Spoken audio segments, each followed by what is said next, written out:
of this. Oh, nope, it's a no.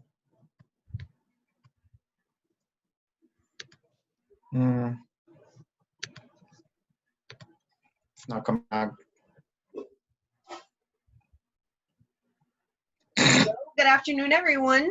We're just going to give it a few more seconds to allow folks to come into the room. So if you all bear with me just a minute or so to allow some more folks to join us. Thank you all so much for joining us this afternoon.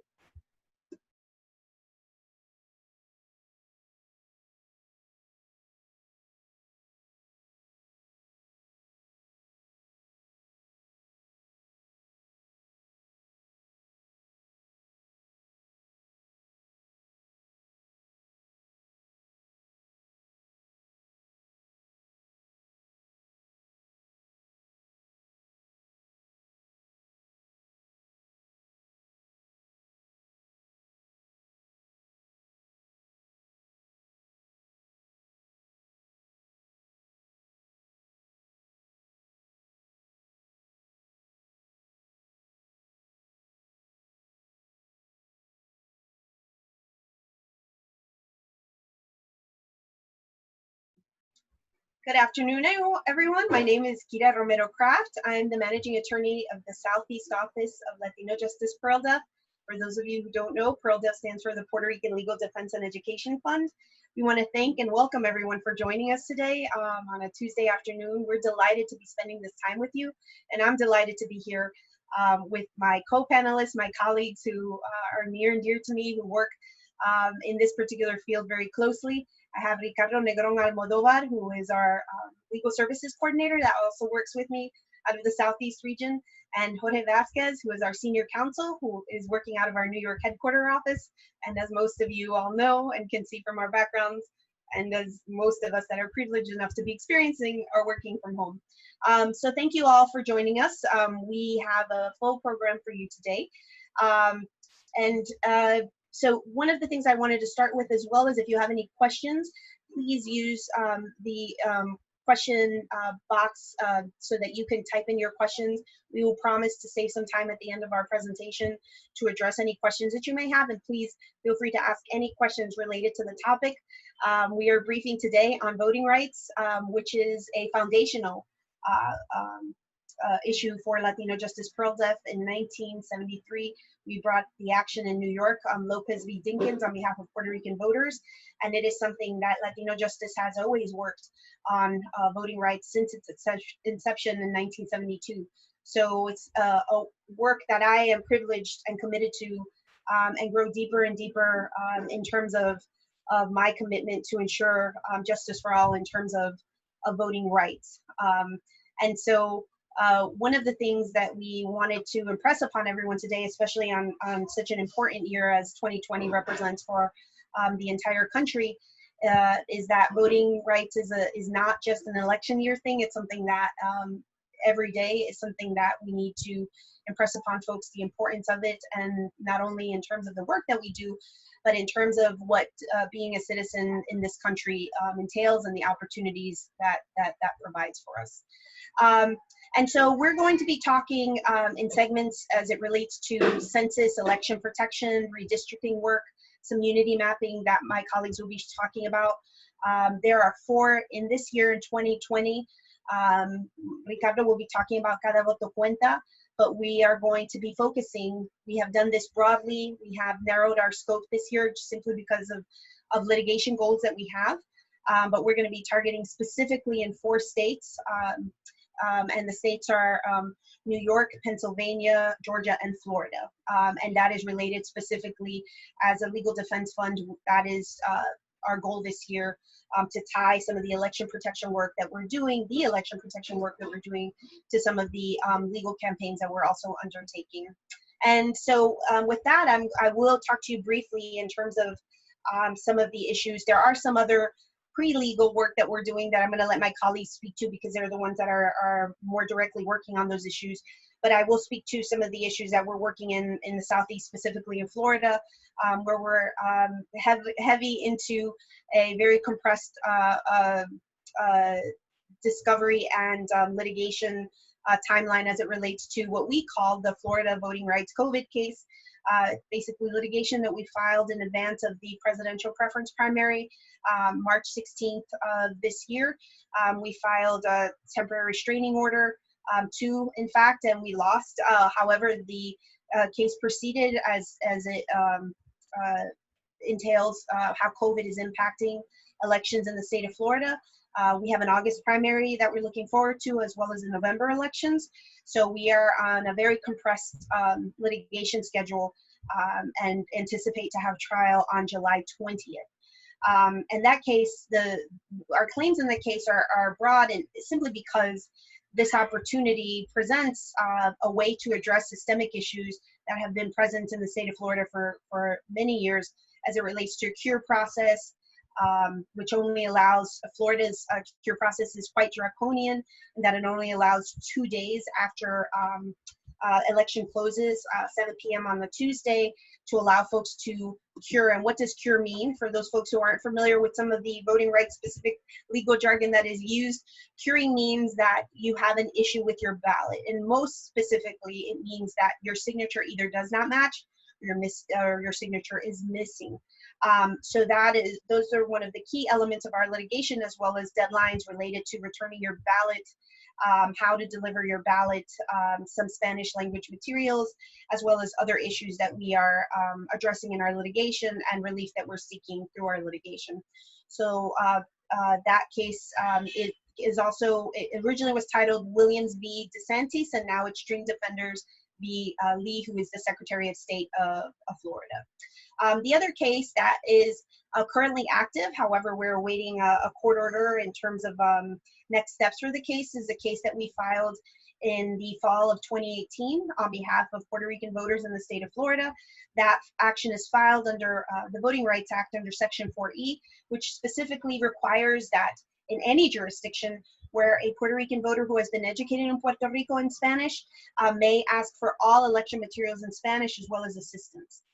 That law protects Puerto Ricans anywhere in the continental U.S., and we brought it in the state of Florida because of the circumstances involving folks who were migrating from the island after Hurricane Maria. But honestly, the migration had started years prior because of the fiscal crisis that's occurring on the island. We were successful in that litigation. We brought that litigation against the Secretary of State and 32 counties.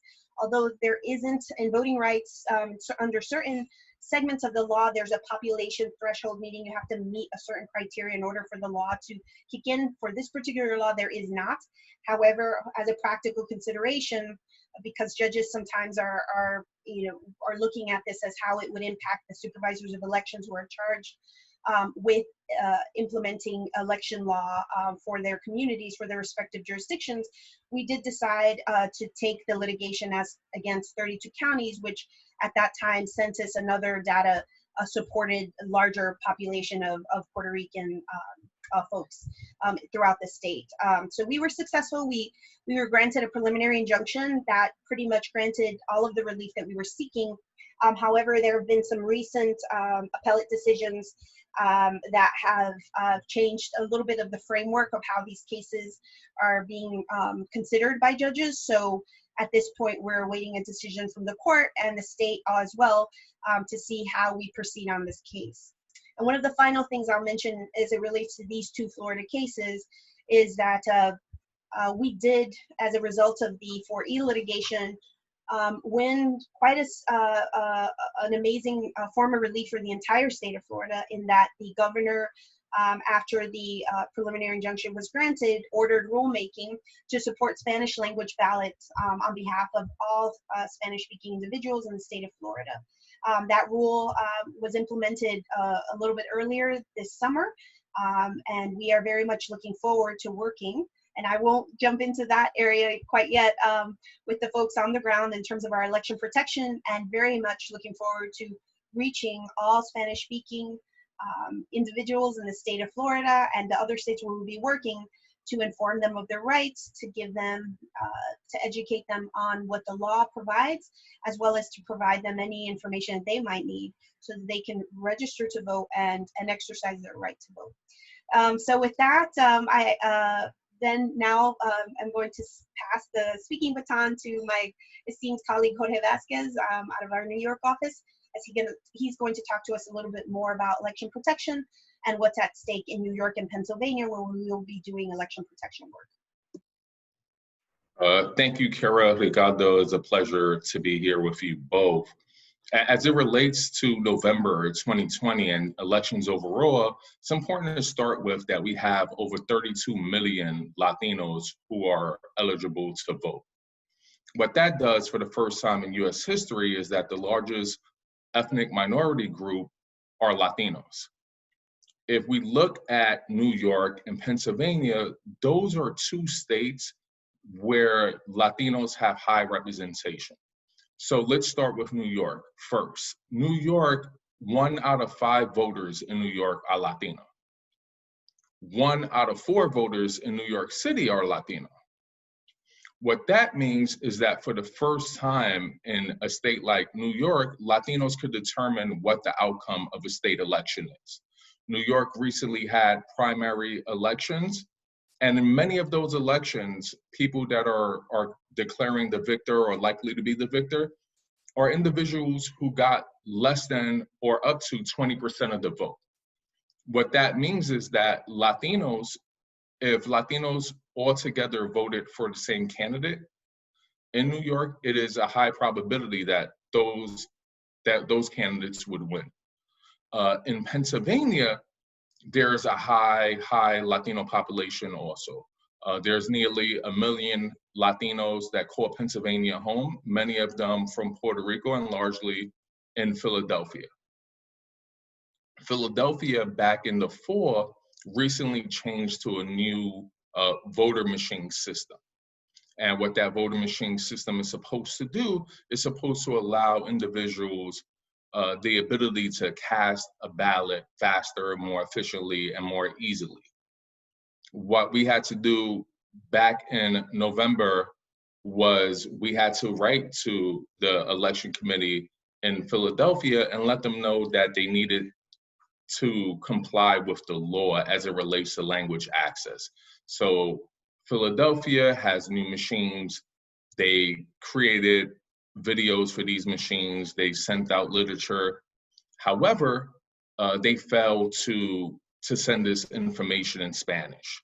And with nearly 1 million voters calling Pennsylvania their home, many who depend on a non-English ballot, that was problematic for us. But what we were able to do in Philadelphia was able to ensure that the city was prepared to provide translation the day of election, was able to take steps to ensure that this coming election in November, the same things don't happen.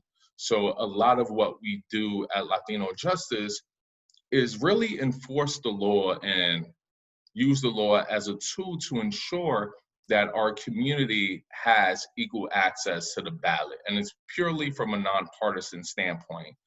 We've sued Democratic administrations alike as we have sued Republican administrations, and we have represented Republicans just like we have represented independents and Democrats.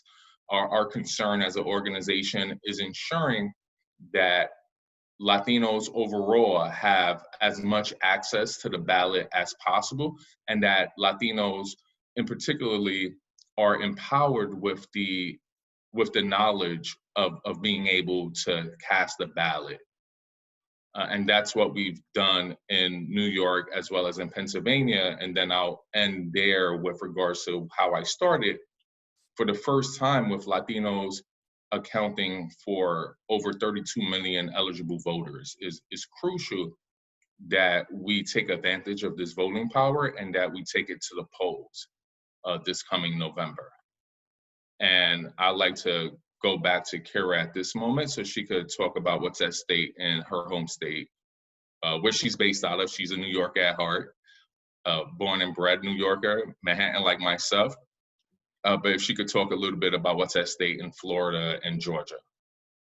Thank you, Jorge. Yes, New York is my place if I had to pick. My place is always where my family is, so could be Siberia, but in terms of a particular location geographically, it's New York City undoubtedly. So thank you, Jorge. Thank you. That's extremely important information. And one of the things that we have been hearing, I think, for folks who are interested in voting rights, who are following the news, is that there have been moves specifically that we know of, in particular in the state of Georgia, in Florida. We also understand that there are maybe some issues, and we are preparing and anticipating potentially that there may be issues, but in terms of voter intimidation, voter suppression issues, I think that's what's at stake in different parts of the country. We know that there's issues happening in Michigan as well. But in particular for the Southeast office, for our mission as it relates to LatinoJustice, we are very closely tracking and are working with different groups on the ground, both in Florida and Georgia. One of the things that we continue to hear from the administration specifically, we do work obviously in a nonpartisan way, but unfortunately there is this perception that more voting can favor the Democratic side. Although, you know, for us, and I can honestly say, even in our current litigation, we represent folks from from all different parties, right? That's not a consideration that we take. We just want to protect the vote of all voters, period. And so one of the things that, you know, we are partnering with folks that are on the ground that is made unfortunately more difficult because of COVID, is to really reach out to community members as it relates to their registration, as it relates to their plans to vote. One of the things that has been obviously made more difficult, and that is the crux of the litigation that we have currently in Florida, is how COVID has impacted communities of color as it relates to voting. And why is that? Well, the voting laws have always impacted communities of color. It is part of the history and the historical framework of how voting and elections have been engineered in this country. And I think that, you know, that is something that we could we definitely would want to be involved in, and we could set for another day, which I think would be important to folks who care about voting rights. But, you know, in the state of Florida, for example, we just recently had the largest enfranchisement of voters potentially in the country, where over 1 million voters were going to be allowed to vote based on the passage of Amendment 4 and the amendment to the Florida Constitution, which allowed folks with a couple of exceptions who had felony convictions to be able to go ahead and exercise their right to vote. Unfortunately, that was curtailed by some legislation that was filed shortly after the passage of Amendment 4 in 2019, and has since been then tied up in litigation and is currently awaiting en banc review at the 11th Circuit after an order from the same judge who's hearing our current case, Judge Hinkle, you know, basically directing the administration to allow folks under certain categories to vote, even if they had felony convictions, folks who are unable to pay off their legal fines and fees. And so, you know, we see that in the state of Florida that's still being battled. And so what we are concerned about is in COVID now, how that's going to affect individuals, obviously, who will have less opportunity to reach community organizers, community folks for assistance when they do have a problem either registering to vote, if they don't find themselves on rolls, or if they are having troubles, you know, casting their ballot on election day or during early voting. Obviously, that's made more complicated with COVID, folks being unable to go in person to vote, and especially there are folks that prefer to vote in person. I can also share that you know, most folks that work within this space like to vote and prefer and do vote in person. I can say that from the legal teams that I work with. I almost always ask folks how they vote, and up to the experts that we work with, because we believe that having that paper ballot and having that record of voting is very important as it relates to that. But that is not to say that vote by mail is not an option that folks should not consider. I think one of the things that is, you know, is also at stake, that this is not a trend unique to Florida, Georgia, or anywhere else, is that vote by mail is becoming the preferred method of folks to vote. And obviously that is as a precautionary measure, because folks do not want to be in spaces where they may be exposed to COVID, especially if they fall into certain risk categories. And vote by mail presents different challenges, especially in a state like Florida, where communities of colors have not used vote by mail as much as their as folks, white voters have used in the past. And the reason that it's an issue is because we know that folks are unable or in some cases don't understand what is required to do the vote by mail. Sometimes the instructions are not as clearly laid out. And we know folks sometimes miss their signatures. And as I can relate back to that cure process, if that is not there and there's only a 2-day window to address that issue, then it's possible that someone's ballot may not be counted. So in Georgia, as in Florida, those issues are highly risky in terms of our community, in that if we don't get out the voter education message to voters, then it is very likely that we will see issues, not only during the elections, but post-election. If there are any recounts, as you all know, Florida made the news again in 2018 in the governor's race, where it was so close that recounts had to automatically be instituted, and that just spells trouble for what we're anticipating in 2020. So those are some of the issues that we are addressing. We have, fortunately, very good partners in Florida as well as Georgia that we are in constant communication with as it relates to things that are happening. In Georgia, we did see as well some issues in the primary where folks were being required not only to wear face masks, but also to get their temperature checked.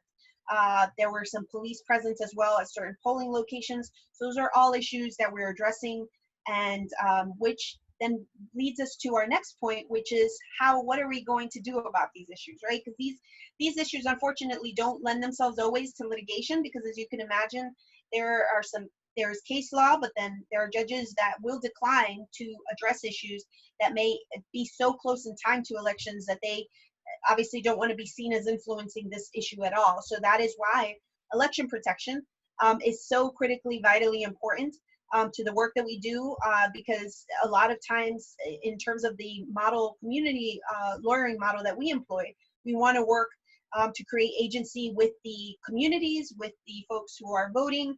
And so it's very important to constantly keep in contact with the folks that are having these issues. And one of the key programs that we employ during election years is our Cada Voto Cuenta program. And so for that, I would like to introduce Ricardo, who will be speaking to us a little bit more about our Cada Voto Cuenta program this year. Thank you, Kira. And thanks, Jorge. I'm very happy to be sharing this space with both of you and talking to folks about what we're doing at LatinoJustice during this election year. So as a voter, when it comes to election years, election cycles, we are very used to being mobilized, right? Mobilized to register to vote, to update our registration, affiliate to a party if you want to participate in the primaries here in Florida, which are closed primaries, and then actually going out to vote. Because as we keep mentioning, our vote is our right, and it's our power, and it's very important that we use our powers to make our communities heard. However, there is another field that might not be as familiar to voters, which is the field of voter protection. Making sure that voters can not only vote, but making sure that their vote counts and that there aren't any unnecessary hurdles in that process. And that's where Cada Voto Cuenta steps in. So Cada Voto Cuenta, which translates to every vote counts, is LatinoJustice's nonpartisan bilingual voter protection initiative. And I want to do a special shout out to Joanna Cuevas Ingram, who's on the call and who launched Cada Voto Cuenta for LatinoJustice back in 2016. Thank you, Joanna. So Cada Voto Cuenta, it goes hand in hand with the litigation efforts that Kira and Jorge have been mentioning. It's the eyes and ears of what's happening around polling locations and what's happening with the voters as they go vote. where they do it on election day or during the early voting period. It's our way to be able to connect with folks who are on the ground, and so that we may learn what's happening at these locations and we may act on it. So this year, as Kira mentioned before, we are going to be focusing Cada Voto Cuenta efforts on Florida, Georgia, Pennsylvania, and New York. And we will be training volunteers, and we're also going to be hiring folks for Florida for the primary election protection team, so they can join us in monitoring the elections. Here in Florida, we are going to be doing election protection on the primary, which is August 18th. And right now we're underway with recruitment for that particular election protection period. We intend to be out there on the primary on August 18th, and we have Florida-specific trainings on electoral law and voting rights coming up later this month. For those who are interested, there's going to be a link shared on the chat. And if you're in Florida or you have contacts in Florida, you can share that link so that people may sign up to volunteer and to join our Cada Voto Cuenta team. So the reason that we're going to be going out there, right, to the polls, keeping obviously all safety precautions and monitoring the situation with the rising cases of COVID-19 here in Florida, is because we want to make sure that all of these polling locations that are opening and closing at the time that they're scheduled to, we want to make sure that folks are not being intimidated in or around the polling locations. We want to make sure that folks are not being wrongly turned away from their polling locations, and to ensure that all locations in every county are complying with the law. So like I said, there's going to be a link being shared on the chat for those who are interested in joining our Cada Voto Cuenta efforts for Florida. And then for those of you who are in Georgia, in Pennsylvania, and in New York, and who are watching us now, or who follow LatinoJustice, we are going to be doing recruitment during the fall, because we are also going to be implementing Cada Voto Cuenta for the general elections in these other states. So I now pass it off to Jorge. Thanks, Ricardo, and thanks for mentioning the importance of individuals volunteering. One thing that's important with regards to volunteering is it doesn't matter if you're a US citizen or not. So you don't have to be an eligible voter in order to provide election protection. In fact, you don't even need to be of the age of majority. It's important that anyone who has a younger sibling, a child, take them to the polls. Let them see what it's like to be outside of a polling site. There's so much power, and there's so much of an eye-opening experience to just go and stay at a poll and see what everybody's experience is like, and how different some experiences are for people, and being able to see that with your own eyes. So please, I encourage everybody not only to sign up today, but please forward this link that we just shared with your network, follow us online, and sign up to be part of our Cada Voto Cuenta team. Right now, I'd like to talk a little bit about a case that came down from the Supreme Court in 2013, which is Shelby County versus Holder. Essentially, this is a case that gutted key protections of the Voting Rights Act. According to the U.S. Commission on Civil Rights, since the gutting by the Supreme Court of Section 5, which requires certain states and local governments to obtain a federal preclearance based on their history of discrimination, we've seen an increase, a rise of discrimination against Latino voters in particular. We've seen a rise on counties saying, even though I'm required under the law to provide language access, I'm going to force you to sue me. And we've seen a rise of individuals being discriminated or intimidated simply for being Latino. And I'm sure that it's not limited to Latinos, but we're going to focus on that for right now. Because of this, namely this case, and because we know that according to the U.S. Commission on Civil Rights, that Latinos are being targeted, is crucial for organizations like ours to continue to build allies like you all at home and have you join us with A Cara Bota Cuenta work. We need the greater community to be the eyes and ears.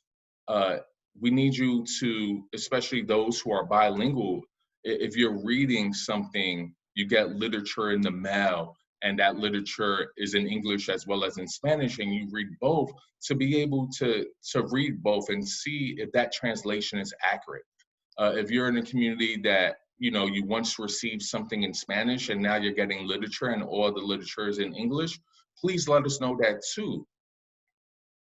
The time that we're in right now, and particularly with Latino voting power being at its peak, it's crucial that we have as many individuals assisting us to be able to do our election protection work.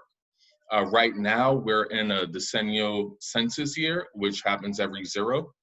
So it's 2020. The census is going on right now. If you haven't filled out your census form, please fill it out. The census is basically about 3 different things, right? It's about money, it's about power, and it's about respect. For the first time, Latinos are able to check Latino, and let me tell you, there's a certain level of pride that comes with that. For the first time to be able to actually check that you're Latino. The next thing that happens after the Decennial Census is redistricting. Redistricting is the process that happens post the Decennial Census, which determines how many voting seats in the House of Representatives a current state receives. The way the current House of Representatives are divided is that each congressional member represents 711,000 people. So you have one person responsible for 711,000 people. And then what you also have is you have 32 million eligible voters. So if you have 32 million eligible voters that are Latino, and you say that half of those people have a family, then you're really talking about 50 to 60 million Latinos who live in the United States.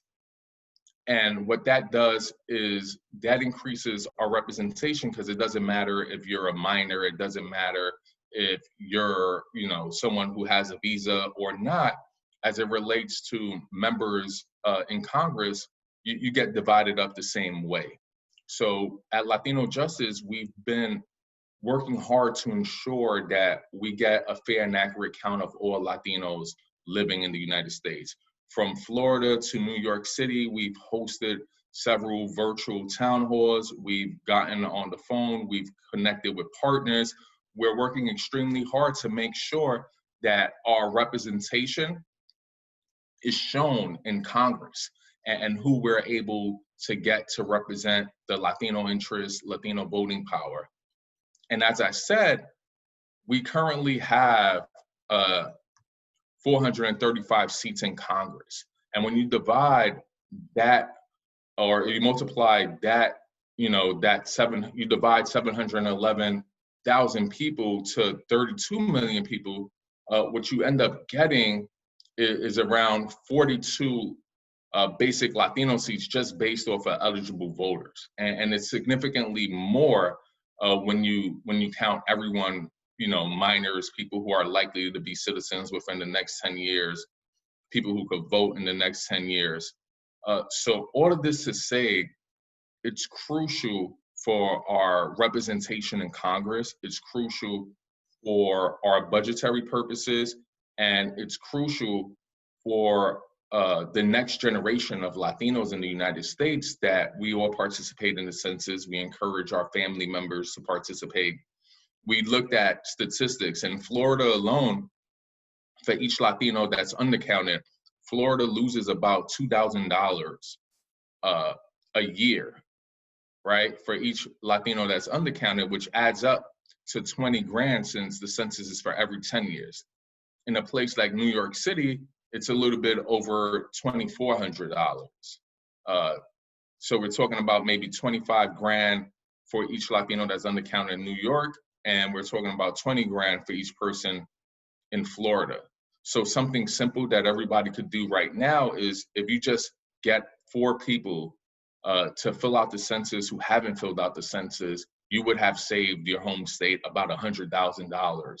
But as it relates to redistricting, which will happen after the decennial census, you're also helping us gain political representation.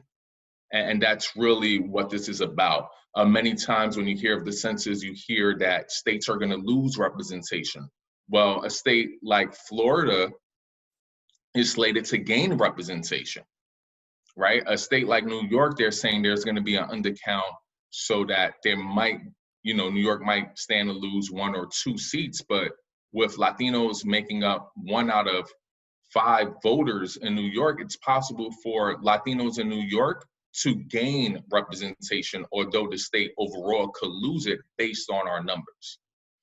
And it's crucial for individuals to please at home, we can't stress this enough, to fill out the census, because the census is directly tied to all of our work, to civil rights overall. But as it relates to voting rights, whether someone is entitled to a non-English ballot is determined by the census.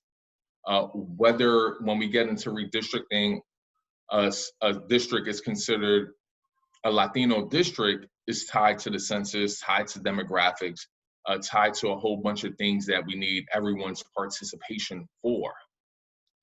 And at LatinoJustice, one of the things that we've been doing for decades in New York is unity mapping, is creating coalitions and working with coalitions of other ethnic minority groups to ensure that we have fair maps. And fair maps are ensuring that we don't have one party controlling one side or another side, but also ensuring that those on the ground, the people who live in the community, have the power to decide who represents them, and that they're not being drawn maps that either limit their power by packing them into one place, or stacking them staggeredly so that way they lose political power. And those things are happening now. And we, as Kira said, we work with coalitions often. And this is a time where we need coalition building to be at an all-time high, especially as we get into redistricting. Because what we learned from our decades, and we've been doing this work since our inception as the Puerto Rican Legal Defense Fund in 1972, is that communities of interest, Black and Brown communities, Asian communities, we have a lot to gain when we work together. And when we work together, we're able to ensure that each community has proper representation, but that other communities aren't diluting our political power. And those are just some things that we're doing. But please follow our work online, follow LatinoJustice on Twitter, follow LatinoJustice on Facebook, on Instagram, on all social media platforms, and sign up to volunteer for our Cara Vota Cuenta and be involved in our process overall. And at this time, I'd like to turn it over to Kira. Thank you very much, Jorge. Thank you, Ricardo. And at this time, I see that we don't have any questions yet, but please, if you have any questions, feel free to put them on the chat, on the Q&A button that is available on the bottom of your screen. And one of the things that I'd like to go back to that we mentioned is in terms of mailing your ballot. As I know that it's actually, I'm going to out myself. I did not vote, although I had definitely a preference for the presidential preference primary that was held here in March in Florida. I found myself, like many other voters, because of the situation as it related to COVID. I had a sick child that I was concerned about. What it really is this. I did not vote during the presidential preference primary, and that's one of the things, that I think for most of us, if you think about, those of us who have certain privileges in this country, if it was difficult for us, then you can imagine for the folks that are having, a couple of jobs and other responsibilities to tend to, and COVID has made everything just so much more difficult in a state like Florida, where we have a large percentage of folks who work in the service industry. things close down and massively like they have around the country. Florida is in a very different situation as it relates to social services, in that we don't really have a robust network, a security net for folks to fall back on. So you can imagine if it impacted us, how it's going to impact the rest of the electorate coming August and November, and what's going to do to folks actually turning out. And one of the questions that I have here, thank you for this question, can bilingual volunteers do support work remotely? And the answer to that, I'm going to give props to who deserve props. I'm going to have Ricardo. He's our mapping expert in terms of cada voto cuenta. So Ricardo, would you answer that question, please? Absolutely, yeah. So the initial trainings are going to be remote.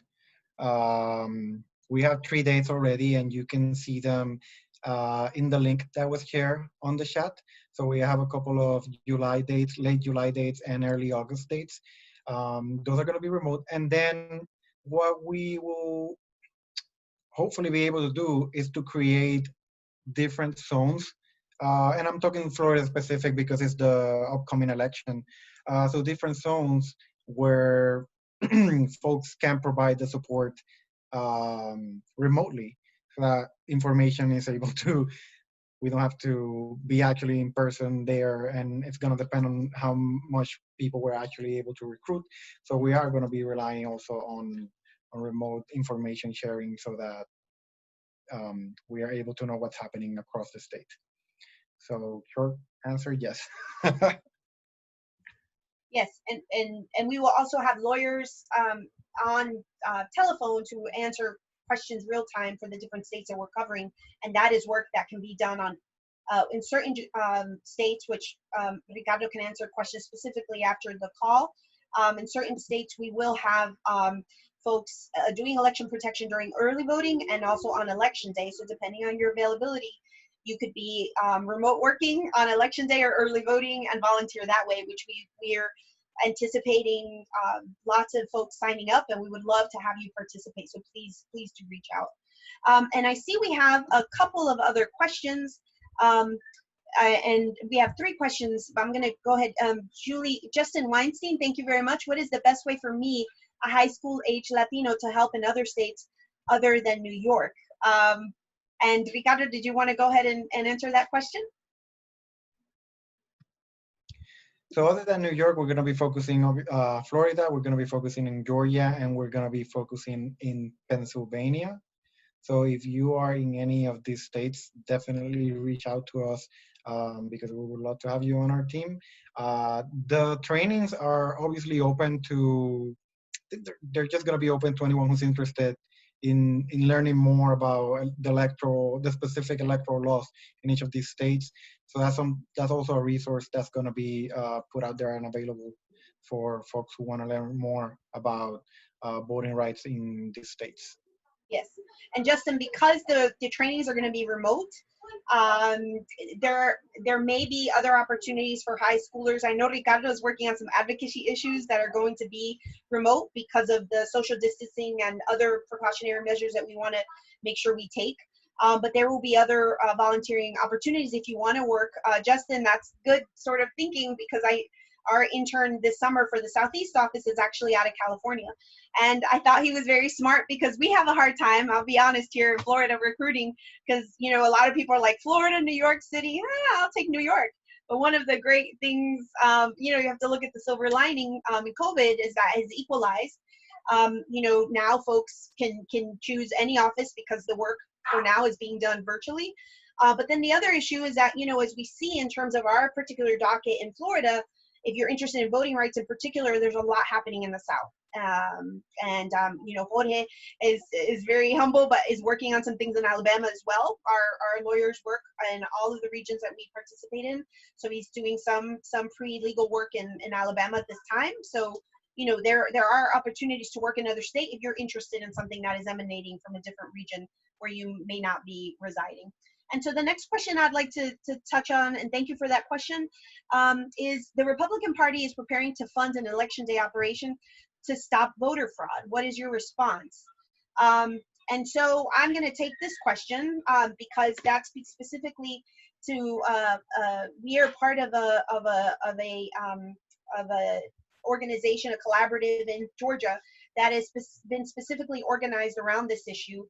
The governor of Georgia has initiated a task force to look into voter fraud, when we know that issues of voter fraud are very minimal as it relates to a lot of the noise that has been made around voter fraud. And the reality is that it has not been a big issue. However, we are anticipating that this is something that is the Georgia model may be replicated across the state.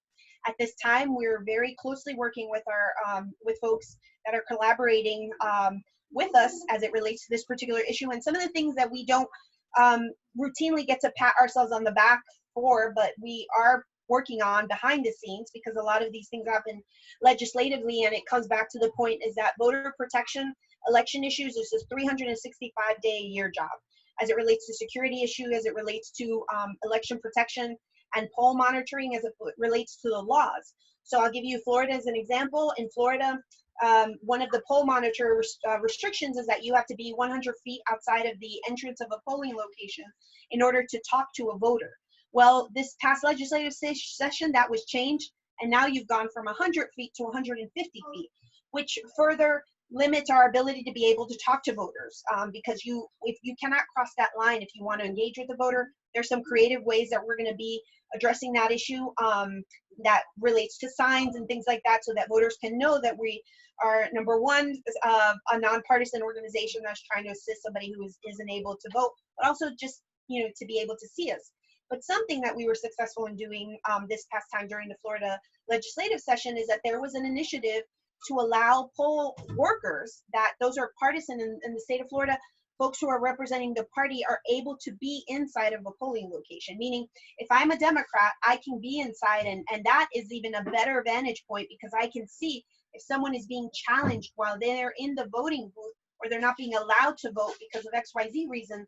Then as a partisan poll monitor that I'm in the polling booth, I can say, I can't speak to the voter, but I can speak to the poll worker, and I can say, this is the law, this is what's happening, and you can kind of address those issues as they happen.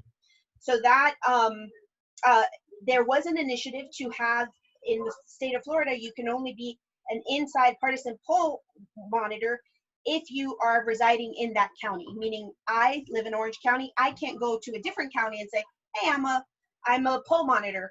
There was an initiative to have a law that allowed anyone from anywhere in Florida to be a poll monitor, and that really is a tactic that we believe could have been used for voter suppression. We were able to stop that from happening. So this is what I mean when we're on these issues 365 days, because these issues come up, people plan to do things to affect voters, and so we have to be on it, and that's why your support and participation is vital to our efforts to address these issues year round. And if I may add to that question, Kira, please, yes. We at LatinoJustice, we're recruiting the volunteers, and we're also committing to have paid positions for poll monitoring. But it all depends on the resources. So if you're watching this and you have connections to organizations who can provide volunteers, or who have an interest in voter protection and can assist us with providing resources, then that will better help us reach all of the communities that we would try to impact during the election day. That's exactly right. And the next question I have is, can you give discrete examples of election day voter suppression? Jorge, I don't know if you wanted to give some examples. Jorge was one of the wonderful team of LatinoJustice staff and lawyer folks who came during the 2018 elections, who did election protection. I will tell you, you always want Jorge on your election protection team, because he can talk to anyone. So Jorge, if you had any examples that you wanted to share from your experiences during that time or any other time? Yeah, I think anything that kind of makes you feel like they're telling somebody or making somebody feel uncomfortable to vote would be a form of voter suppression. So one of the things that we heard in 2018 was of people online and people telling Latinos in particular, oh, give me your ballot, don't worry, I'll get you off of this long line, and you cast the empty ballot. Other things, forms of voter suppression could be extremely long lines in Latino and communities of color. Another form of voter suppression that you see it, and sometimes is with Latinos against another Latino, is, you know, oh, that person speaks English, and they're saying it to make the person feel uncomfortable because they are requesting language access or language translation. I think anything that prevents someone from exercising their right to vote could be looked upon as a form of voter suppression. In Florida, we've seen different things. We've seen people riding horses waving an American flag, right? We've seen people come outside in open carry states. I know I did the runoff election in Georgia, and you might see somebody with a firearm really close to the election poll saying something or doing something. So voter suppression is a term that really just means ways in which people prevent or make somebody feel uncomfortable or make it harder for them to cast the ballot. And as we know with COVID, you know, we could expect a lot of things happening, especially if people had to vote in person. We're talking about many states have strict voter ID laws. And what does that mean when you have strict voter ID laws? And what a strict voter ID law means, I need to show my license or ID when I go to vote. What happens when I have a mask on because of COVID and I don't want to expose myself to others or others to myself? And now I have a mask on and they can't tell, you know, because the mask is only showing, you know, my nose to my beard is covered. What happens when they say, oh, I need to see your mask, right? Those are different things that might be a form of voter suppression. And I think other times we've seen where individuals have somebody who comes with them, who they bring to vote, to help them to vote, and they make it harder. One real life example was I did election protection in Fairfax, Virginia during last year's general election. And what we saw there were instances where parents were coming with their children to assist them, and they were saying, you know, in the past they've told me that I can't go in with my kid, or, you know, my kid has, you know, needs assistance with language, with something else, and they're telling me because I'm their parent, I can't help them. And those things are completely against the law. The only person who cannot go with you inside the poll to help you vote is your employer or your union rep. Outside of that, you could bring your child to help. I think many of us probably have voted with our parents, and it's because the law says your parents could let you go in and you could help and provide services. So it's important to know that it doesn't matter if you're a citizen or not, you can assist and provide election protection. And I welcome everybody to please volunteer and join our Cara Vota Cuenta efforts. I think even if you're in a state outside of Pennsylvania, outside of Georgia, outside of Florida, outside of New York, we would love to have you on our hotlines, taking calls and helping us protect what's going on and ensure that our people have as much access to the ballots as possible. Great, thank you, Jorge. And those are all on point to the way we see voter suppression. You see another term that is used in the voting rights field, which is purging, which means that the ballots have to be, the voter rolls have to be cleaned, meaning that folks who have either passed away or moved, this is done as part of the election administration activities, but there are laws as it relates to when they can be done. So we saw in New York, we challenged along with some other partners a voter purge that happened in mass. It was a huge victory for our headquarter team that just happened actually recently. And one of the other things that, you know, in terms of framing how voter suppression happens, to Jorge's point too, what we see is there are laws that protect voters when there are issues as it relates to their registration. For example, you typically have to vote in the precinct where you're on voting day, where you're registered to vote. But in early voting, you know, you can vote at an early voting site depending on where you live, and those restrictions don't matter at that point. As long as you're anywhere in the state and an early voting site, you should be able to vote. But the thing is, even if you do vote on election day, and you're voting in the wrong precinct, or you're voting in the right precinct, but your address hasn't changed, you can call and do that at the same time. So that's why election protection matters so much, because if you have somebody on the ground, you can address the situation. We've had a voter that had to go in 3 times, but on the 3rd time, we finally got them to be able to cast their ballot, so that their vote can be counted. So thank you, Jorge. And that's a key issue about being able to bring someone into the poll. And then I want to answer this last question that we have, that do we anticipate any problems for the Florida primaries? And the answer, of course, is yes. We do anticipate issues simply because our litigation is ongoing. We know that the supervisors are working, for the most part, working very hard to make sure that they address issues that we know are going to happen because of COVID, potentially long lines, potentially even COVID, unfortunately, has the ability to suppress the vote, if you will. But obviously, the government and the state can do things to counter those issues. The state really, I think, and through our litigation, they're mandated to respond to this emergency situation. It's an emergency situation on a scale that is unprecedented.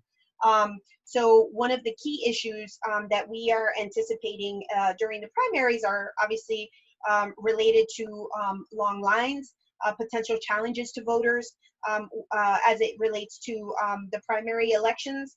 And one of the things that I guess if everyone could walk away understanding for themselves, regardless of the state that you live or what volunteer activities you may be anticipating doing, is to plan early.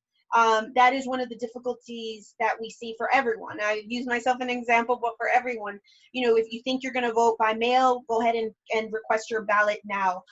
If you think you're going to need assistance, line up folks that may help you. If you're going to need assistance from the supervisor, call them now. You need to make accommodations now. You need to make a request now. And then if you have an issue, call us. We at LatinoJustice, this is what we do. If you have an issue, if you know a relative has an issue, regardless of the state that they're in, as Jorge and Ricardo both have pointed out, we are unable to do this without the collaboration of different folks. We work across communities. So if there is an issue in Michigan, we will call partners in Michigan if we're unable to be there and to address the issue.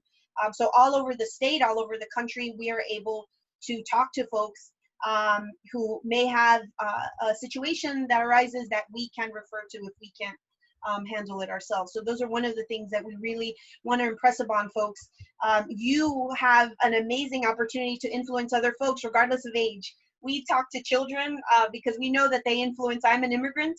I spoke to my parents about the importance of things that I learned in school and from my friends, and I think that that's very important. And in this year, for folks who are either new citizens or folks who maybe have never registered to vote, we can impress upon individuals more that you need to register now, that you should register in advance of the elections and learn about the issues that are at play, learn about the candidates, seek information so that you can be in position to vote when it comes time. And be on the lookout yes, for the Ricardo, go ahead. And to be on the lookout for the registration deadlines that here in Florida is for the primaries coming up in just a couple of weeks, July 20th. So just to make sure that you are ready to vote. Jorge has something to share? Yeah, you highlighted it and we haven't had a chance to say it, is millennials are expected to outdo baby boomers to the polls. The largest minority voting bloc, we've noted, 32 million eligible voters, Latino. Largest voting bloc age-wise are millennials. The largest voting bloc of that voting bloc, regardless of race, are Latinos. Latinos 16 to 25 are the largest ethnicity of people within the United States. And what that means is that we truly have the ability to enforce or let the world know what our voting power looks like. And in order to make sure that everyone has access to the polls, we truly need everyone's assistance. And then I see that we have someone in from New Jersey. Today is New Jersey's voting day, so please go out to vote. And as one of the chats said, in order to be eligible to vote, you need to be 18 or older, but some states allow you to pre-register as early as 16, and New York is one of those states. That's right. And with that, our time is up. We want to thank Jorge, Ricardo, and behind the scenes, Diana and Lydiette, our amazing team who is able to put this all together for you all. We want to thank you all for spending an hour this afternoon. We wish we could break bread and eat something in our Latino way, but unfortunately, we'll have to do that some other time. Thank you all so much. Cada voto cuenta. Thank you, Joanna. Goodbye, everyone.